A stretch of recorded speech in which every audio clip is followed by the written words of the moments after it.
तो बच्चों endocrine system का हम नेक्स्ट वीडियो लेकर आए हैं। इससे पहले फॉलिकल स्टिमुलेटिंग एंड प्रोलैक्टिन हो चुका है। आज हम बता रहे हैं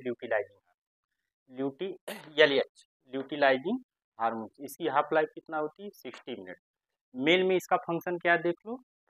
it is also known as interstitial cell stimulating hormone. इसका एक दूसरा नाम है, एलएच का दूसरा नाम है, या बोल सकते हैं दूसरा नाम क्या बोल सकते हैं, इंटरस्टिशियल सेल स्टिमुलेटिंग हार्मोन।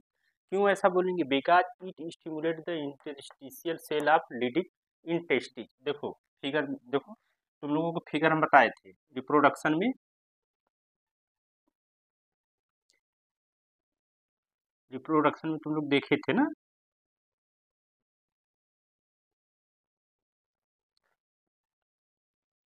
ये टेस्टिस था। टेस्टिस में ऐसे बनाए थे हम लोग।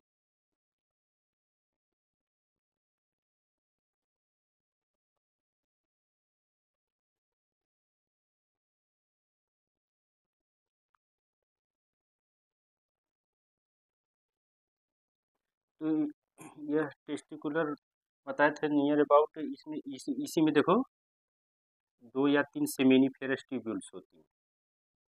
यह अब जैसे ऐसे समझ लो, यह गमला है, गमले में प्लांट लगाना है। प्लांट लगाओ तो मिट्टी अगल बगल डालोगे। ठीक इसी प्रकार जैसे सेमिनिफेरस के चारों तरफ, ये देखो, इसी को लीडिंग सेल बोला जाता है।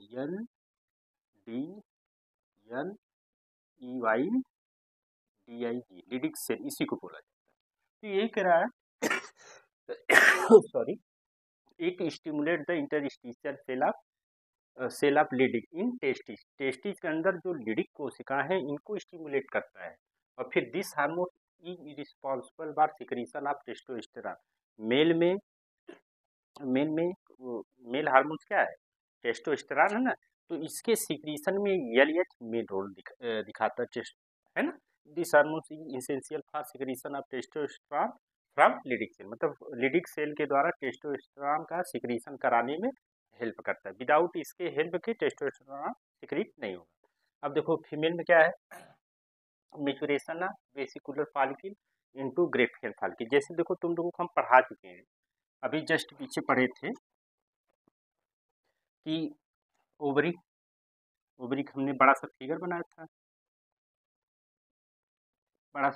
था। तो इसमें था ना primordial cell, primary follicle, secondary follicle, tertiary follicle and Graafian follicle. जब टर्शियरी फॉलिकल मेच्योर हो जाती तो इसको बोलते हो तुम लोग ग्रेफियन फॉलिकल। तो मतलब ये कह रहा है कि इसके मेचुरेशन करने में ये फीमेल में बहुत अच्छा रोल निभाता है। और थोड़ा सा याद होगा, फॉलिकल स्टिमुलेटिंग हार्मोन जब हम पढ़ा रहे थे, तो फॉलिकल को स्टिमुलेट नाम है था, फॉलिकल को स्टिमुलेट करना। तो वह भी करवाती थे क्या? मेच्योर ग्रेफियन फॉलिकल में करवाती थी। लेकिन ये देखो है ना, maturation of vesicular follicle into Graafian follicle along with, मतलब किसके साथ? फॉलिकल स्टिमुलेटिंग हार्मोन्स के साथ, दोनों मिलकर इसको फॉलिकल ये कराती हैं, ग्रेफियन फॉलिकल का मेच्योरेशन कराती है। आगे देखो, induce synthesis of androgen from theca से। बेटा आप लोगों को थोड़ा सा पीछे के लिए जाना। जब हम बताए थे तो आउटर लेयर थी, फिर एक इनर लेयर थी। आउटर वाले को तुम लोग बोलते थे थीका, बोलो, थीका एक्सटर्ना बोलते थे। और इनर वाली को क्या बोलते थे? थीका इंटरना बोले थे। जैसे कोरोना रेडिएटा लेयर और बहुत सारी हैं, तो उतना अंदर न जाओ, बस केवल ये जानो कि जो theca externa synthesis of androgen, मतलब एक हार्मोन से निकलता है, फीमेल हार्मोन, जो एंड्रोजन तो मेल में भी बोल सकते हो, फीमेल वाले को एस्ट्रोजन प्रोजेस्टेरॉन बोलते हो, मेल वाले को टेस्टोस्टेरोन बोलते हो। ठीक इसी प्रकार ये भी कह रहा है कि एंड्रोजन का श्रावण करती है कौन? Theca cell.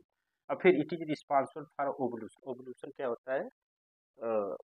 जैसे release of ovum from ovary known as ovulation.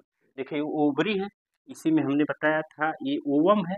अब देखो ये ब्रस्ट करके ये निकल जाए, ये देखो फिगर, ये निकल जाए इससे ब्रस्ट करके, निकल जाए तो release of ovum from ovary known as ovulation, तो ओवल्यूशन कराने में हेल्प करा रही है।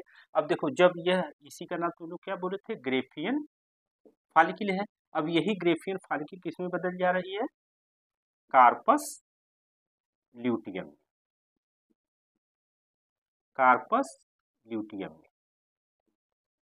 देखो तो यही कह रहा है ना कि it is responsible for ovulation में करा लिया। अब फिर देखो क्या, necessary for formation of corpus luteum, मतलब कि जो ओवल्यूशन हो जाने के बाद ग्रेफियन फॉलिकल बदल जाती है कार्पस ल्यूटियम में, in the help with the यानी in the presence of ELH। ये हो गया कार्पस ल्यूटियम। अब देखो activate the secretory function of corpus luteum, तो बेटा समझो जैसे कार्पस ल्यूटियम को सिक्रीशन करने की भी पावर ELH देती है। सिक्रीशन में क्या करेगी, जानते हैं कि अगर प्रेगनेंसी कंफर्म है कि प्रेगनेंसी हो गई है तो यही कार्पस ल्यूटियम प्रोजेस्टेरॉन का स्रावन करती है। अब प्रोजेस्टेरॉन को आगे हम बताएंगे, प्रोजेस्टेरॉन के प्रेगनेंसी मेंटेनेंस हार्मोन से बोला जाता है। तो अगर प्रेगनेंसी कंफर्म हो गई है तो यह सिक्रीशन ये चीज को सिक्रीट करवाता है, किसका, प्रोजेस्टेरॉन का। अगर प्रेगनेंसी नहीं हुई तो यही फिर ये कार्पस ल्यूटियम को बदल देता है कार्पस एल्बिकेंस में, कार्पस एल्बिकेंस में। अब यही कार्पस एल्बिकेंस फिर डीजेनरेट होकर खत्म हो जाती है। तो आशा करते हैं कि आप लोगों को ल्यूटिलाइजिंग हार्मोन समझ में आया है। अगर नहीं समझ में आया होगा तो एक बार प्लीज़ कमेंट करिएगा, हम इसको बेहतर तरीके से बताने की कोशिश करेंगे। चलते हैं फिर नेक्स्ट वीडियो की तरफ। आज के लिए बस इतना ही। तो ज़्यादा से ज़्यादा शेयर और लाइक करिए, कृपया कमेंट करके बताइए समझ में आया कि नहीं आया है। Thank you. स्क्रीनशॉट लेना चाहते तो लीजिए।